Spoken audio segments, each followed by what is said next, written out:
Bom dia, meus irmãos. Bom dia, você de qualquer parte do Brasil que estiver me assistindo. Você também, meu irmão, que estiver me assistindo em outro país. Um ótimo dia para você, né? Muito obrigado por você estar me dando esse apoio maravilhoso, né? Por você estar aqui lado a lado comigo, né? Me ajudando nessa batalha de esclarecimento. E eu só tenho a agradecer por isso. Meus irmãos, eu gostaria de pedir a você que dê um joinha para mim, é que você, meu irmão, se inscreva no meu canal, que é muito importante para mim, me ajuda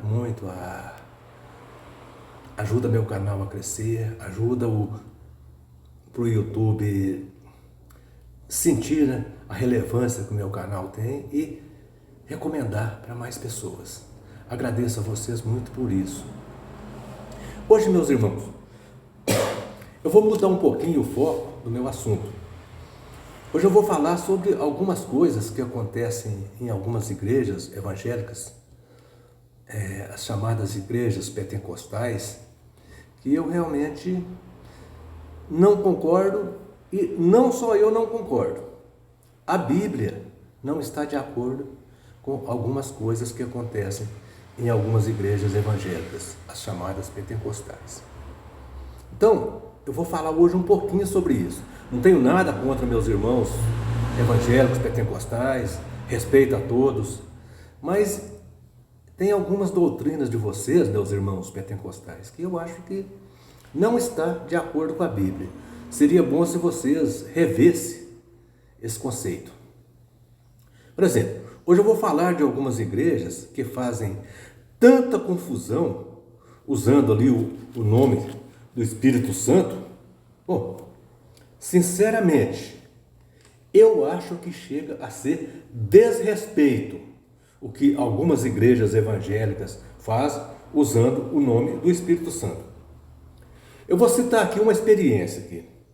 Eu moro em frente a uma igreja Assembleia de Deus, que eu acho que se ela não for a campeã mundial de barulho e de confusão, ela está entre as cinco primeiras.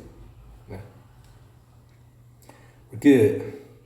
E o pior de tudo, eles têm culto quase todas as noites. Raramente tem uma noite que eles não têm culto. E muitas vezes, até durante o dia também, né? Até durante o dia eles têm culto.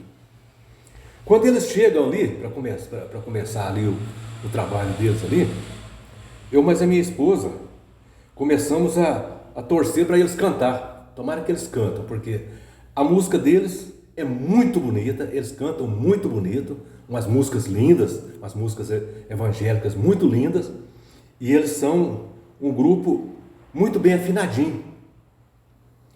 Mas, quando eles começam a pregação,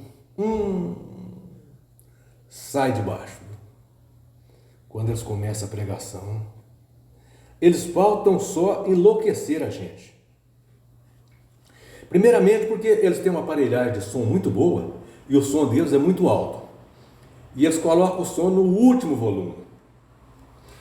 Depois, a pregação deles, você não sabe nada que ninguém falou. Se pelo menos a gente entendesse alguma coisa do que eles falam, ali eles começam assim, ó. Xalababá, xalababá, xalababá, xalababá, xalababá. Meu Deus do céu! Será que isso é um idioma? Porque segundo eles estão falando em língua. Mas será que em algum país fala uma língua dessa que só fala xalababá e mais nada? Mas eu, por exemplo, não conheço. Eu sei que existem países pequenos, mas um país que tem um idioma com vocabulário tão reduzido assim, sinceramente eu não conheço. Eu sei que existem alguns idiomas que são reduzidos. Por exemplo, o hebraico é um idioma reduzido. Aliás, o idioma hebraico tem um vocabulário reduzido. Tanto é que o idioma hebraico se vale muito do contexto, né, para que as pessoas entendam.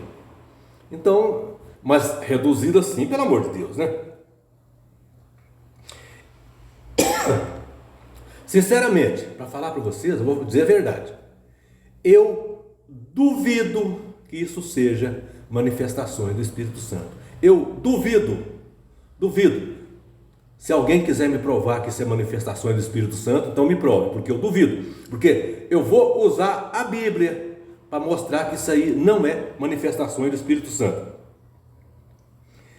Em 1 aos Coríntios, primeira carta de Paulo aos Coríntios, capítulo 12, versículo 7, diz que o Espírito Santo é dado para fins proveitosos. O Espírito Santo é dado para fins proveitosos. Agora, eu pergunto a vocês, que proveito tem essa ladainha que você chega ali, não entende nada que ninguém falou? Que proveito tem isso aí? Então isso prova que não é o Espírito Santo, que o Espírito Santo é dado para fins proveitosos. Mas meus irmãos, deixa eu fazer uma pergunta para vocês. Honestamente, vocês acreditam que uma confusão dessa é manifestação do Espírito Santo? Ah, mas alguém pode falar para mim assim, olha, mas você está enganado? Alguém pode me dizer, lá em Pentecoste, né, houve a manifestação do Espírito Santo, então isso aí é o prosseguimento do que aconteceu em Pentecostes. Alguém pode me dizer isso, né? Só que se alguém me dizer isso, eu vou rebater ele com a Bíblia, porque a Bíblia mostra para nós que ali em Pentecoste havia a necessidade dos discípulos falarem em línguas. Sabe por quê? Porque os discípulos eram todos galileus. E ali, naquela festividade de Pentecoste, havia pessoas de várias nações. Havia pessoas de várias nações que não entendiam o idioma que os galileus falavam. Então, por isso que Deus deu aos discípulos aquele poder de falar em língua, falar na língua daqueles estrangeiros que estavam ali, para que todos os que estavam presentes pudessem ouvir na sua própria língua as maravilhas de Deus. Agora, eu pergunto para você, dentro de um templo onde todos falam o mesmo idioma, alguém chega e fala numa língua que ninguém entende, se é que estão falando em línguas, né? Porque eu não tenho certeza disso. Que proveito que tem isso? Né? Que proveito que tem isso? E até que a pessoa me prove o contrário, aquilo para mim não é idioma. Aquilo ali é uma enrolação de língua. Ele chega ali, abre a boca, solta aquele palavreado, aquela enrolação de língua ali e diz que estão falando em línguas. Acontece que, né, em Pentecoste, vamos ver aqui a diferença de Pentecoste pelo que acontece nas igrejas evangélicas. Em Pentecostes aconteceu totalmente o inverso. Em Pentecoste o Espírito Santo foi dado para que as pessoas pudessem compreender a palavra de Deus. E nas igrejas evangélicas, aquela enrolação que eles arrumam ali é para a pessoa não entender. Porque quem é que vai entender aquilo? É para a pessoa não entender o que eles falam. Agora, será que aquilo que eles fazem ali é realmente manifestação do Espírito Santo? Ou aquilo é um fingimento, uma mentira, uma enrolação? Eu vou mostrar aqui para vocês um relato bíblico que mostra que a igreja de Coríntios estava cometendo o mesmo erro que essas igrejas pentecostais estão cometendo atualmente. Os irmãos coríntios estavam numa enrolação de língua ali dentro da igreja que ninguém sabia o que ninguém falava. Estava aquele blá blá blá ali dentro da igreja de Coríntios. Então veja que em 1 Coríntios, capítulo 14, versículos 23, o apóstolo Paulo falou para eles que se eles continuassem fazendo aquela confusão que eles estavam fazendo ali, e chegasse alguém na igreja, ia dizer que eles estavam loucos. Foi o apóstolo Paulo que diz, não sou eu que estou dizendo, meus irmãos pentecostais, não me discrimine por isso. Foi o apóstolo Paulo que diz. 1 Coríntios, capítulo 14, versículo 23. Se alguém chegar e ouvir esse falatório em língua, alguém que não conhece a Bíblia, não vai dizer que vocês são loucos? Agora também, em 1 Coríntios, capítulo 14, versículo 33, o apóstolo Paulo diz que Deus não é Deus de confusão.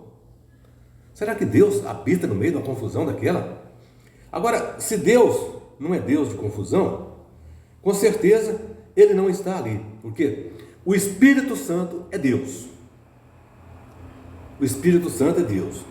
Então, se o Espírito Santo é Deus, e Deus não é Deus de confusão, com certeza o Espírito Santo não está no meio de uma confusão daquela. Né? Então, meus irmãos, vamos ser realistas. Vamos adorar a Deus como Ele quer ser adorado. Jesus disse no Evangelho de João, capítulo 4, versículo 24, que nós devemos adorar a Deus com espírito e verdade. E adorar a Deus com espírito e verdade é você chegar ali e falar: "Oh Deus querido, meu Pai maravilhoso, Deus bondoso, Tu és bom, meu Deus. Obrigado pelo dia que o Senhor nos deu, obrigado pela noite, obrigado por nós estar aqui reunidos, obrigado por essa oportunidade de reunir, obrigado por o Senhor nos dar a oportunidade de estar aqui louvando o Seu nome." É você louvar a Deus de maneira que Deus agrada e não uma ladainha daquela. Veja, meus irmãos, vocês dizem que estão falando em língua, mas qual o idioma que vocês estão falando? Traduz para mim o que é xalalabá, xalababá, xalalabá, xalababá. Traduz para mim o que significa isso. Eu gostaria que vocês traduzissem isso para mim.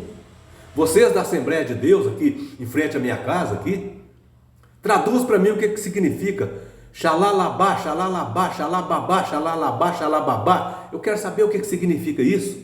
Traduz isso para mim, por favor. Porque o apóstolo Paulo mostrou também que se você fala numa língua estranha, você tem que traduzir para que os outros entendam. Se você não conseguir traduzir, fique calado. Então veja, meus irmãos, pense bem, tá? Eu não estou aqui atirando pedra em ninguém, não estou aqui querendo recriminar ninguém. Estou só pedindo para vocês analisar melhor a palavra de Deus e pensar um pouquinho mais, analisar um pouquinho mais, porque Deus não é Deus de confusão.